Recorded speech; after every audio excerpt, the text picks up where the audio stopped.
गौरी पुत्र गणेश भगवान की जय। ओम नमः शिवाय।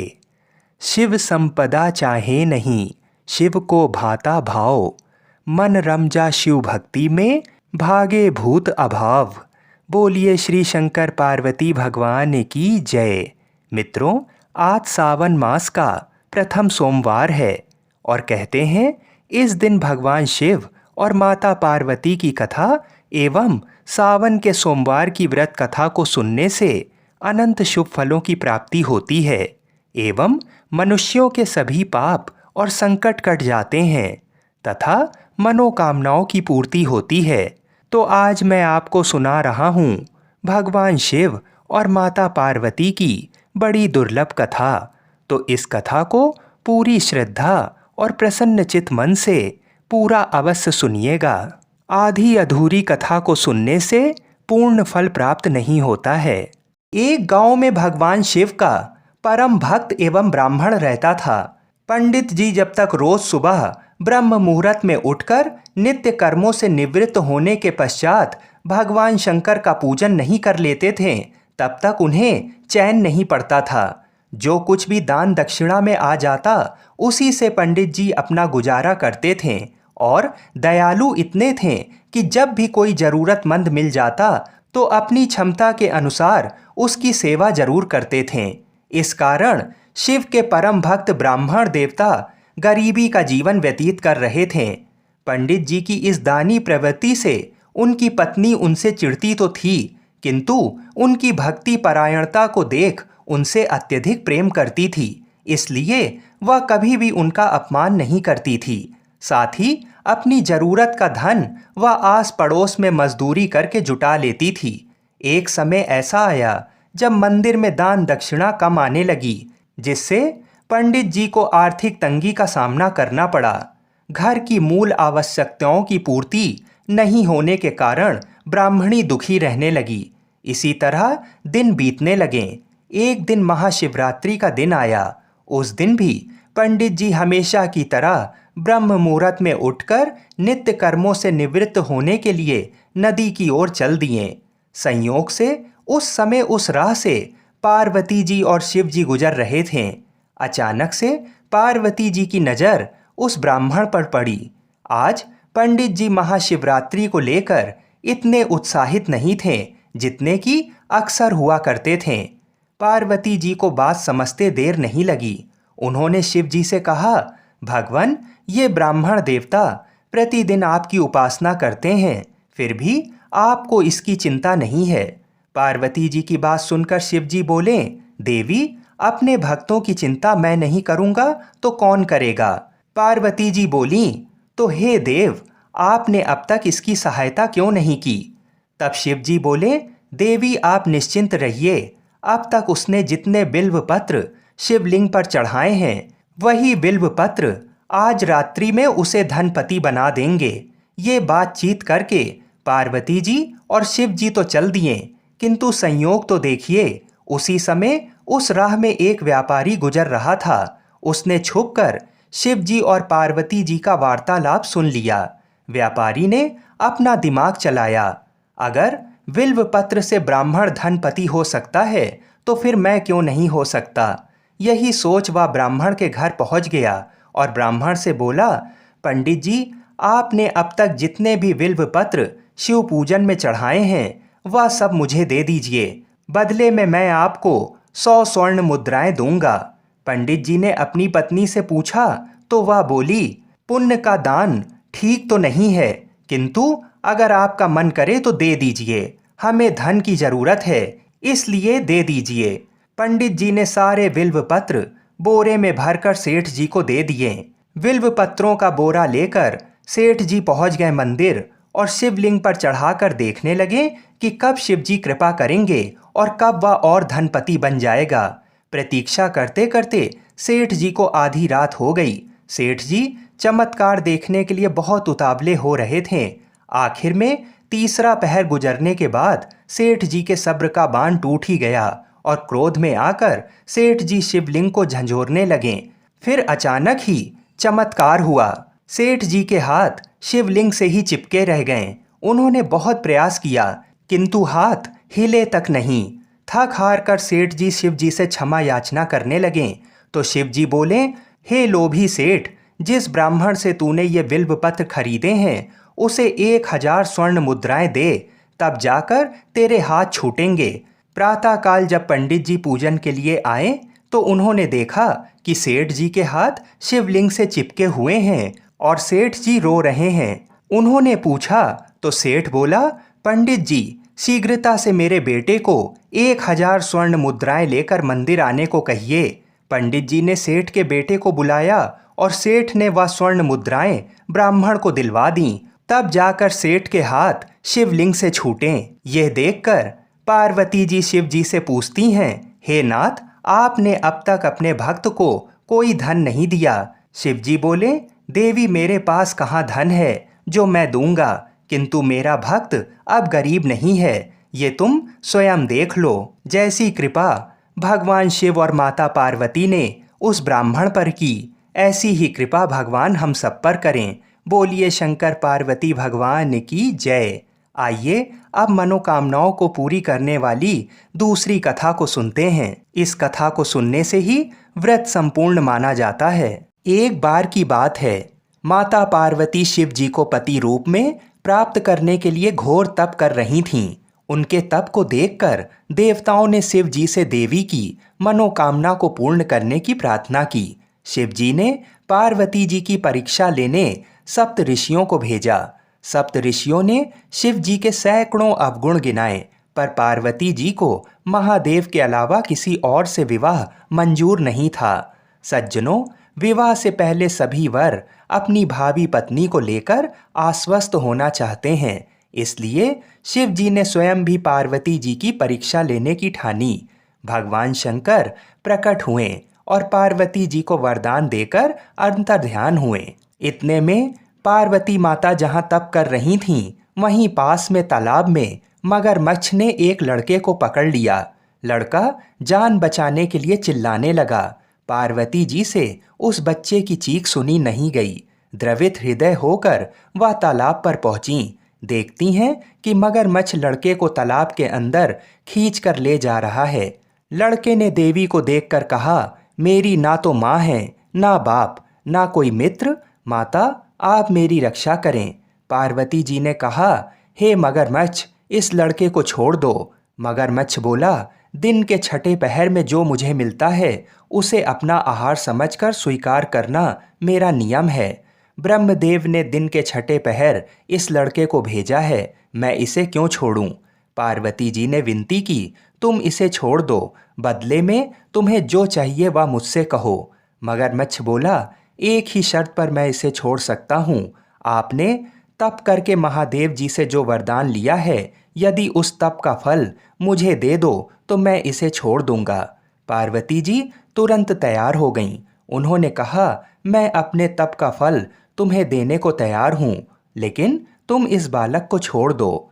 मगरमच्छ ने समझाया, सोच लो देवी, जोश में आकर संकल्प मत करो। हजारों वर्षों तक जैसा तप किया है वैसा देवताओं के लिए भी संभव नहीं है। उसका सारा फल इस बालक के प्राणों के बदले चला जाएगा।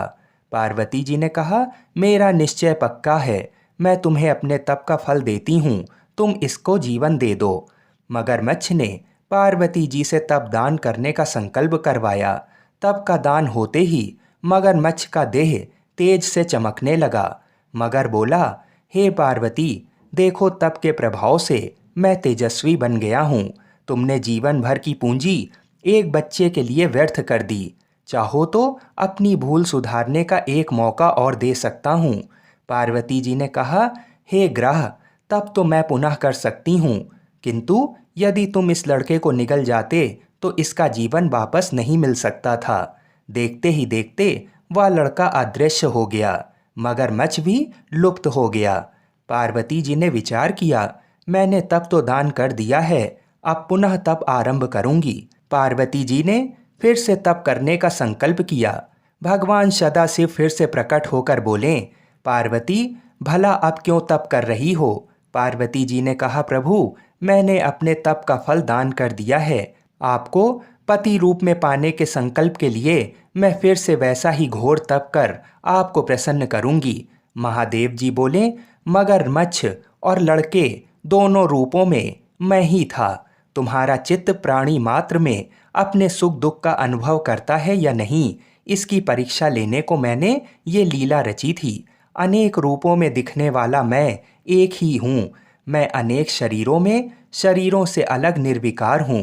तुमने अपना तप मुझे ही दिया है, इसलिए अब और तप करने की कोई जरूरत नहीं है। देवी ने महादेव को प्रणाम कर प्रसन्न मन से विदा किया। बोलिए शंकर पार्वती भगवान की जय।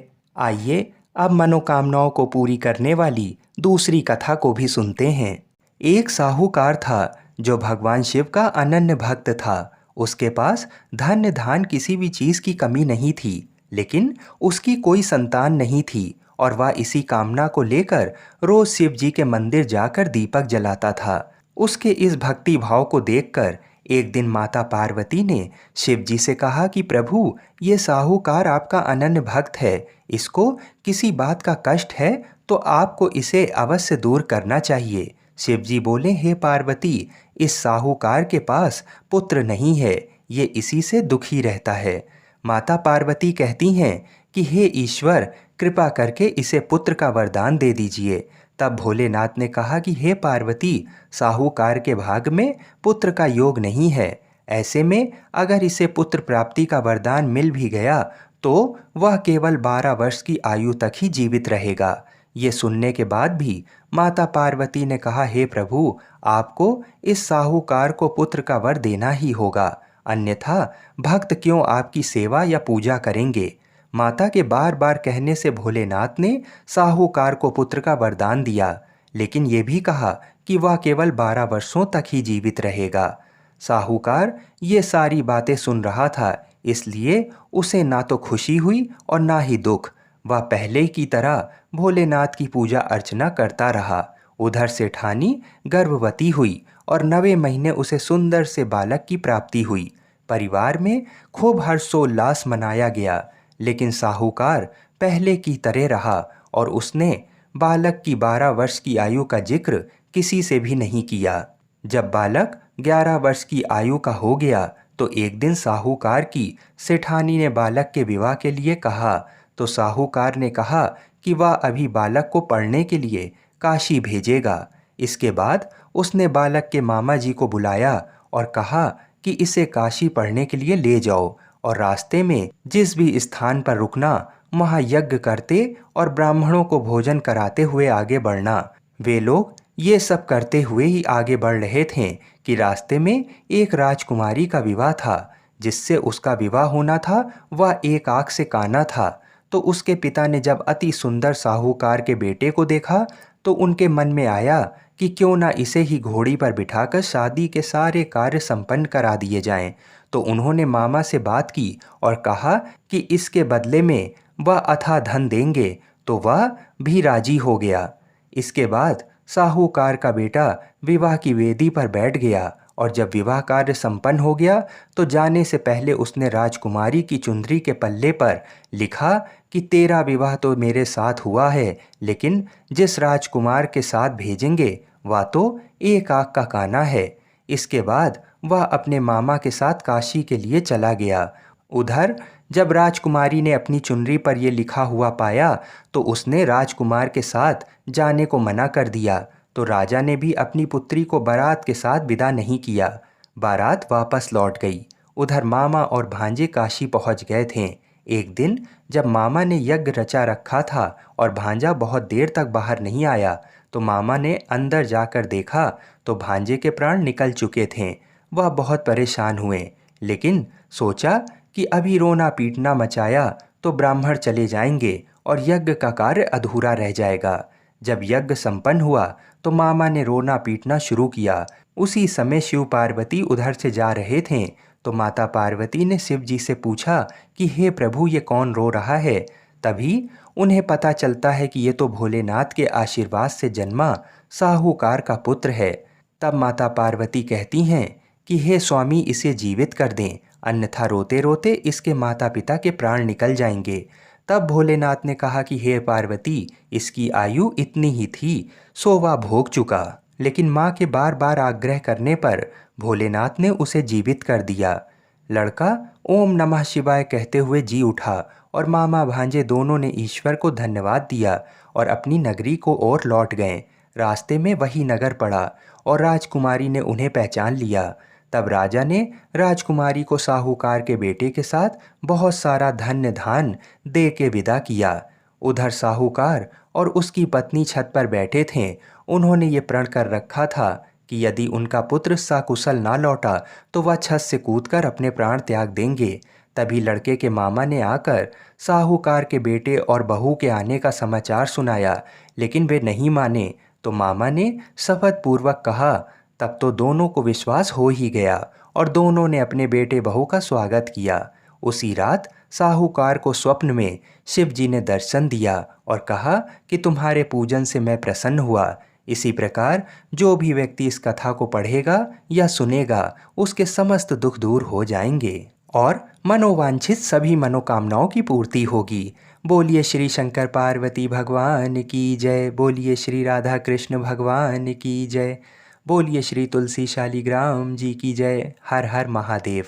तो इस कथा को बड़ी श्रद्धा और प्रसन्न चित मन से पूरा सुनिएगा। नारद जी ने एक बार भोलेनाथ जी की स्तुति करके पूछा, प्रभु, आपको प्रसन्न करने के लिए सबसे उत्तम और सुलभ साधन क्या है? हे त्रिलोकीनाथ, आप तो निर्विकार और निष्काम हैं। आप सहज ही प्रसन्न हो जाते हैं। फिर भी मेरे जानने की इच्छा है कि आपको क्या प्रिय है। तब शिव जी बोले, नारद जी, वैसे तो मुझे भक्त के भाव सबसे प्रिय हैं, फिर भी आपने पूछा है तो मैं बताता हूँ। मुझे जल के साथ साथ बिल्व पत्र बहुत प्रिय है। जो अखंड बिल्व पत्र मुझे श्रद्धा से अर्पित करते हैं, मैं उन्हें अपने लोक में स्थान देता हूँ। नारद जी भगवान शंकर और माता पार्वती की वंदना कर अपने लोक को चले गए। उनके जाने के पश्चात पार्वती जी ने शिव जी से पूछा, हे प्रभु, मेरी ये जानने की बड़ी तीव्र इच्छा हो रही है कि आपको बेलपत्र इतना प्रिय क्यों है। कृपा करके मेरी जिज्ञासा को शांत करिए। तब शिव जी बोले, हे शिवे, बिल्व के पत्ते मेरी जटा के समान हैं। उसका त्रिपत्र यानी 3 पत्ते ऋग्वेद, यजुर्वेद और सामवेद हैं। शाखाएं समस्त शास्त्र का स्वरूप हैं। बिल्व वृक्ष को आप पृथ्वी का कल्प वृक्ष समझें, जो ब्रह्मा विष्णु शिव स्वरूप हैं। हे पार्वती, स्वयं महालक्ष्मी ने शैल पर्वत पर बिल्व वृक्ष रूप में जन्म लिया था। इस कारण भी बेल का वृक्ष मेरे लिए अति प्रिय है। महालक्ष्मी ने बिल्व का रूप धरा। ये सुनकर पार्वती जी कौतूहल में पड़ गईं। पार्वती जी कौतूहल से उपजी जिज्ञासा को रोक ना पाईं। उन्होंने पूछा, देवी लक्ष्मी ने आखिर बिल्व वृक्ष का रूप क्यों लिया? आप ये कथा विस्तार से कहें। भोलेनाथ ने देवी पार्वती को कथा सुनाना शुरू किया। हे देवी, सतयुग में ज्योति रूप में मेरे अंश का रामेश्वर लिंग था। ब्रह्मा आदि देवों ने उसका विधिवत पूजन अर्चन किया था। इसका परिणाम ये हुआ कि मेरे अनुग्रह से वाणी देवी सबकी प्रिय हो गईं। वह भगवान विष्णु को सतत प्रिय हो गईं। मेरे प्रभाव से भगवान केशव के मन में वाग देवी के लिए जितनी प्रीत उपजी हुई, वह स्वयं लक्ष्मी जी को नहीं भाई। लक्ष्मी देवी का श्री हरि के प्रति मन में कुछ दुराव पैदा हो गया। वह चिंतित और रुष्ट होकर चुपचाप परम उत्तम श्री शैल पर्वत पर चली गईं। वहां उन्होंने तप करने का निर्णय किया और उत्तम स्थान का चयन करने लगीं। महालक्ष्मी ने उत्तम स्थान का निश्चय करके मेरे लिंग विग्रह की उग्र तपस्या प्रारंभ कर दी। उनकी तपस्या कठोरतम होती जा रही थी। हे परमेश्वरी, कुछ समय बाद महालक्ष्मी जी ने मेरे लिंग विग्रह से थोड़ा ऊर्ध्व में एक वृक्ष का रूप धारण कर लिया। अपने पत्तों और पुष्प द्वारा निरंतर मेरा पूजन करने लगीं। इस तरह महालक्ष्मी ने 1 करोड़ वर्ष तक घोर आराधना की। अंततः उन्हें मेरा अनुग्रह प्राप्त हुआ।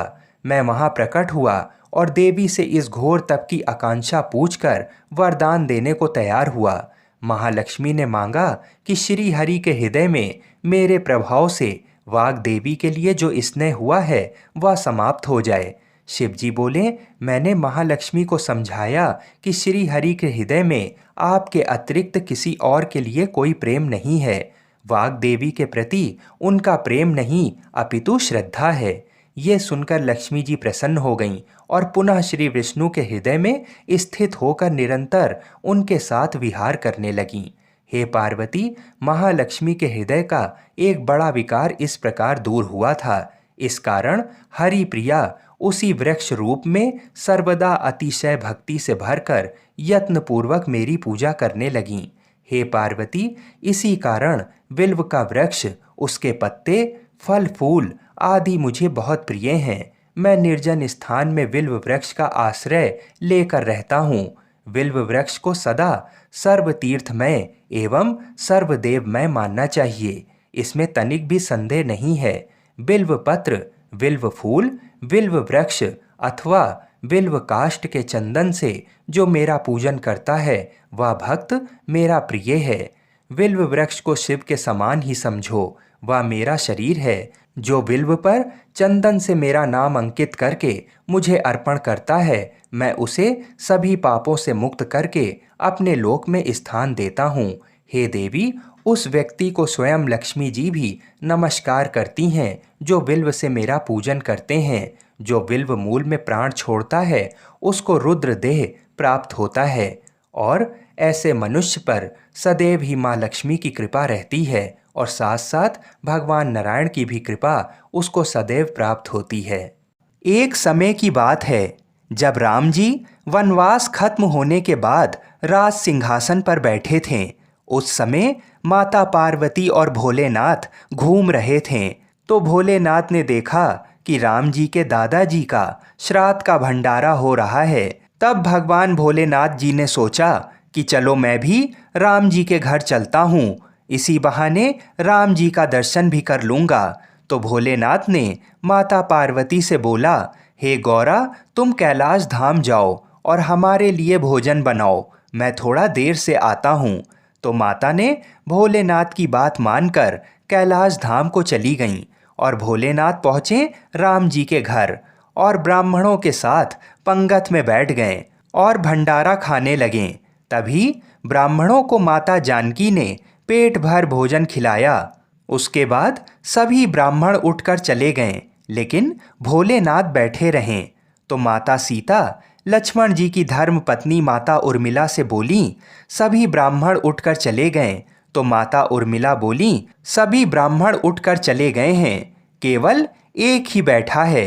तो माता जानकी जी बोली, अच्छा कोई बात नहीं, थोड़ा भूखा होगा, इसे और भोजन खिला दो। तब माता सीता और माता उर्मिला सभी सखियां भोलेनाथ को भर पेट खाना खिलाने लगीं।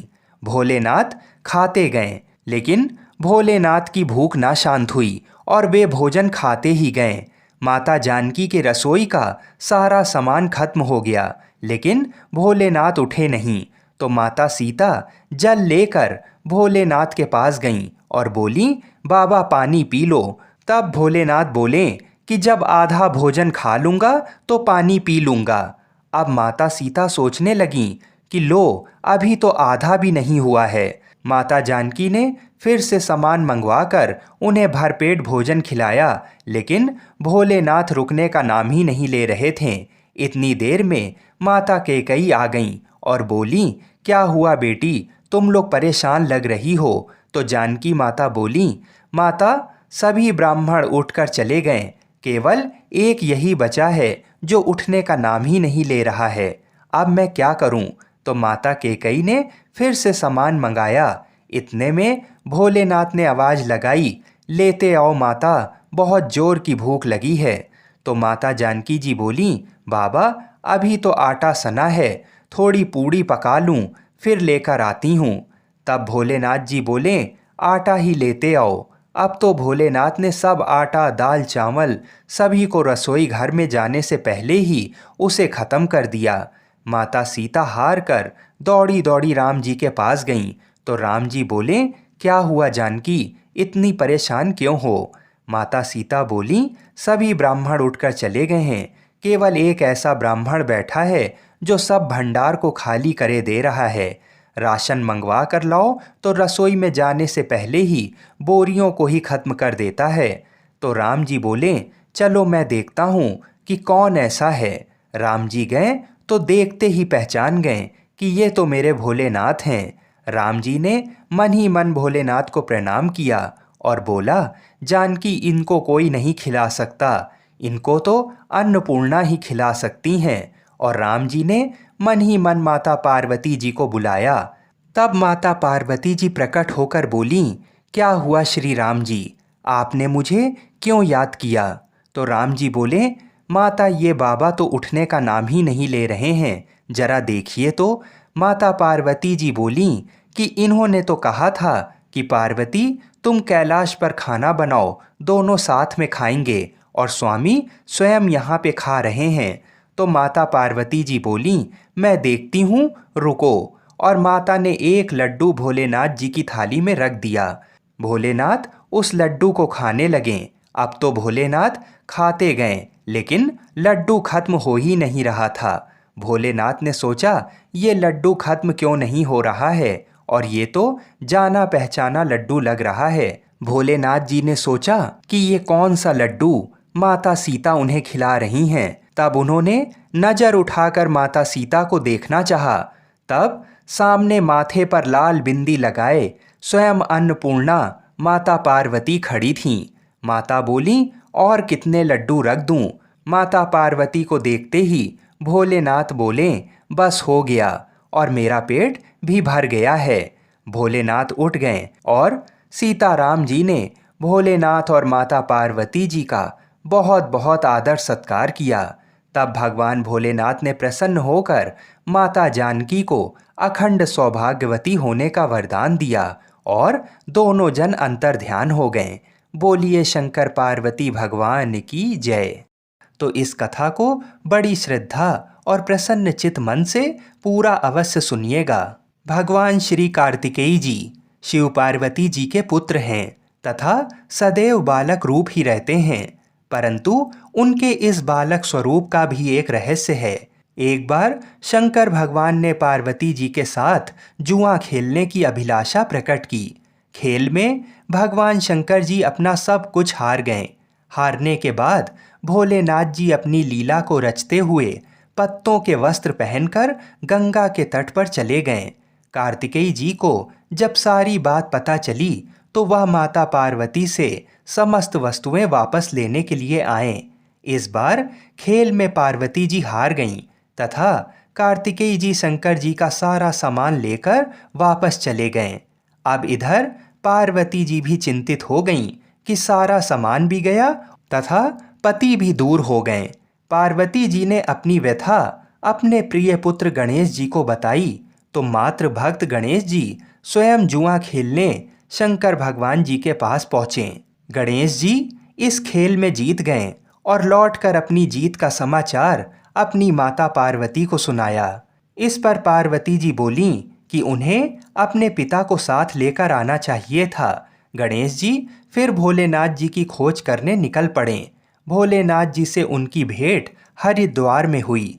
उस समय भोलेनाथ भगवान विष्णु जी व कार्तिकेय जी के साथ भ्रमण कर रहे थे। पार्वती जी से नाराज भोलेनाथ ने लौटने से मना कर दिया। भोलेनाथ जी के भक्त रावण ने गणेश जी के वाहन मूसक को बिल्ली का रूप धारण करके डरा दिया। मूसक गणेश जी को छोड़कर भाग गए। इधर भगवान विष्णु ने भोलेनाथ की इच्छा से पासा का रूप धारण कर लिया था। गणेश जी ने माता के उदास होने की बात भोलेनाथ जी को कह सुनाई।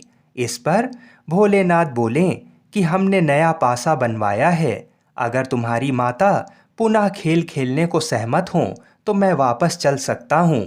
श्री गणेश जी के आश्वासन पर भोलेनाथ जी वापस पार्वती जी के पास पहुँचे तथा खेल खेलने को कहा। इस पर पार्वती जी हंस पड़ीं और बोलीं, अभी आपके पास क्या चीज़ है जिससे खेल खेला जाए? ये सुनकर भोलेनाथ जी चुप हो गए। इस पर नारद जी ने अपनी वीणा आदि सामग्री उन्हें दी। इस खेल में श्री भोलेनाथ जी हर बार जीतने लगे। एक दो पासे फेंकने के बाद गणेश जी समझ गए तथा उन्होंने भगवान विष्णु के पासा रूप धारण करने का रहस्य माता पार्वती जी को बता दिया। सारी बात सुनकर पार्वती जी को क्रोध आ गया। रावण ने माता को समझाने का प्रयास किया, पर उनका क्रोध शांत नहीं हुआ तथा क्रोधवश उन्होंने भोलेनाथ जी को श्राप दे दिया कि गंगा की धारा का बोझ उनके सर पर रहेगा। नारद जी को कभी एक स्थान पर न टिकने का अभिशाप मिला। भगवान विष्णु जी को श्राप दिया कि यही रावण तुम्हारा शत्रु होगा तथा रावण को श्राप दिया कि विष्णु ही तुम्हारा विनाश करेंगे। कार्तिकेय जी को भी माता पार्वती जी ने कभी जवान ना होने का श्राप दिया। इस पर सर्वजन चिंतित हो उठे। तब नारद जी ने अपनी विनोदपूर्ण बातों से माता का क्रोध शांत किया, तो माता ने उन्हें वरदान मांगने को कहा। नारद जी बोले कि आप सभी को वरदान दें, तभी मैं वरदान लूंगा। पार्वती जी सहमत हो गईं। तब भगवान शंकर जी ने कार्तिक शुक्ल के दिन जुए में विजयी रहने वालों को वर्ष भर विजयी बनाने का वरदान मांगा। भगवान विष्णु जी ने अपने प्रत्येक छोटे बड़े कार्य में सफलता का वर मांगा, परंतु कार्तिकेय जी ने सदा बालक रहने का ही वर मांगा तथा कहा, मुझे विषय वासना का संसर्ग ना हो तथा सदा भगवत स्मरण में लीन रहूं। अंत में नारद जी ने देवर्षि होने का वरदान मांगा। माता पार्वती जी ने रावण को समस्त वेदों की सुविस्तृत व्याख्या देते हुए सबके लिए तथास्तु कहा। कार्तिकेय जी के जन्म के पहले, जब तारकासुर के अत्याचार से सभी देवता पीड़ित थे, तभी भगवान शंकर जी ने पार्वती जी का पाणी ग्रहण किया था और तब 6 मुख वाले कार्तिकेय जी का जन्म हुआ था। उन्होंने ही तारकासुर का वध किया था। बोलिए शंकर पार्वती भगवान की जय। आइए अब बड़े ही प्रेम से सावन सोमवार के व्रत में की जाने वाली भगवान शिव की आरती को सुनते हैं। ओम जय शिव ओमकारा, स्वामी जय शिव ओमकारा। ब्रह्मा विष्णु सदा शिव अर्धांगी धारा। ओम जय शिव ओमकारा।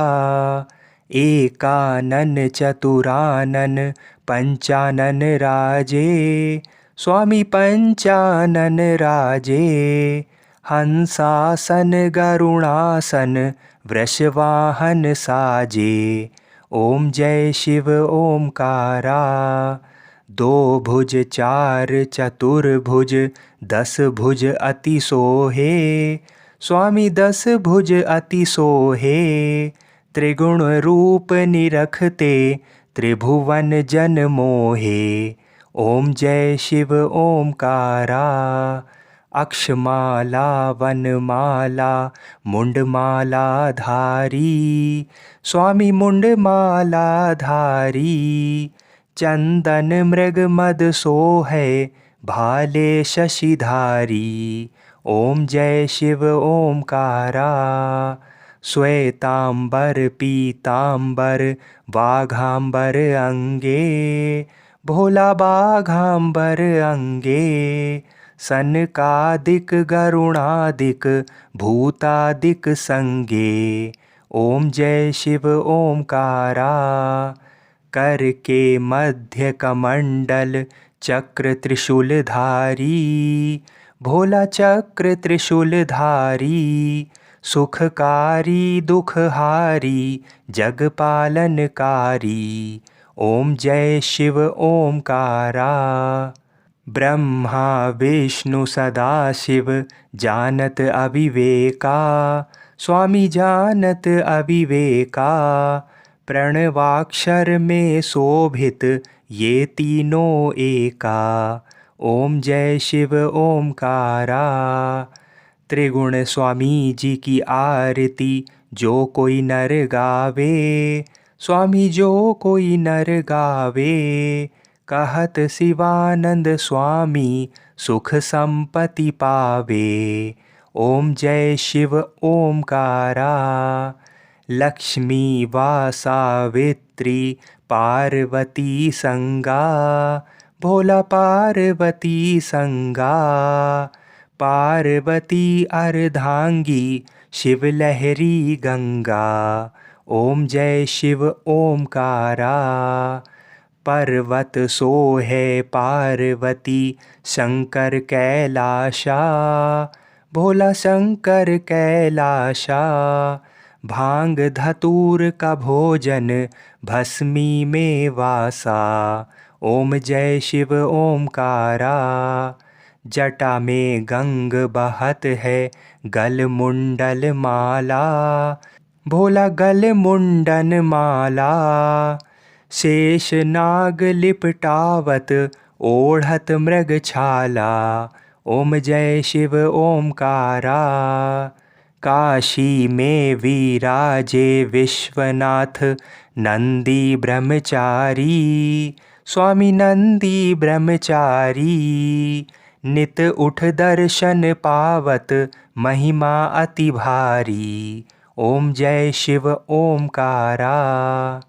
ओम जय शिव ओमकारा। भोला जय शिव ओमकारा।